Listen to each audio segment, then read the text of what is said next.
दिवाली को बीते लगभग एक दिन तो हो चुके हैं और देश भर में एयर पॉल्यूशन को लेकर अलग अलग जगहों पर अलग अलग रिपोर्ट आ रही है। मिला जुलाकर कहा जाए तो रिपोर्ट अच्छी नहीं है, क्योंकि एयर पोल्यूशन का जो खतरा है वो आम दिनों की तुलना में बहुत ज्यादा बढ़ा है।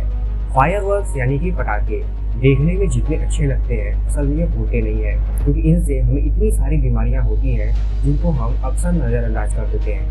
चलिए जानते हैं कि आखिर फायरवर्क इतने खतरनाक क्यों होते हैं और इनसे हमें क्या क्या दिक्कतें होती हैं। फायरवर्क की खोज चाइना में हुई थी। ये बात है लगभग आज से 1000 साल पहले, जब गन पाउडर की खोज हो चुकी थी। हालांकि बाद में आगे चलकर देखा गया कि फायरवर्क की मदद से अलग अलग तरह के लाइट प्रोड्यूस किए जा सकते हैं, वो भी गन पाउडर की मदद से।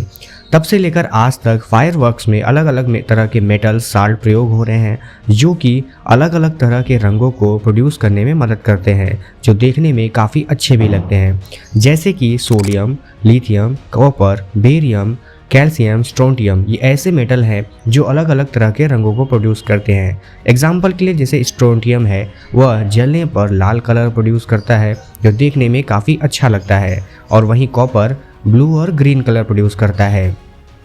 भले ही ये पटाखे देखने में कितने भी अच्छे क्यों न लगे, लेकिन जब ये पटाखों का धुआं और फाइन पार्टिकल्स जो कि इन पटाखों में पाया जाता है वह हमारे फेफड़ों में जाते हैं तो हमें अस्थमा जैसी बीमारियों से ग्रसित कर देते हैं।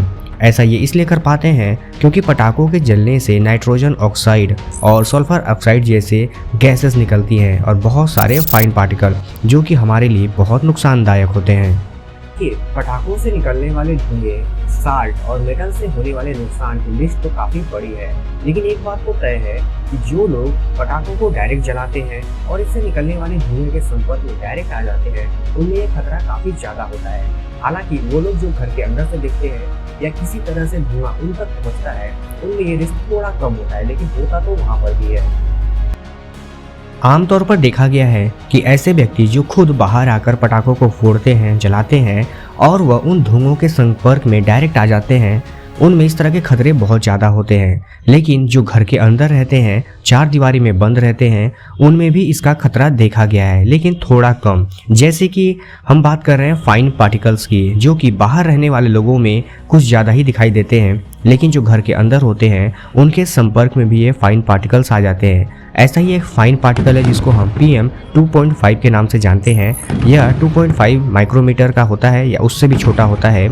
जब यह पार्टिकल हमारे लंग्स यानी हमारे फेफड़ों और हमारे खून तक पहुंचता है तो यह हमारे शरीर में हार्ट और लंग से होने वाली विभिन्न प्रकार की बीमारियों की जो रिस्क हैं उनको बढ़ा देता है।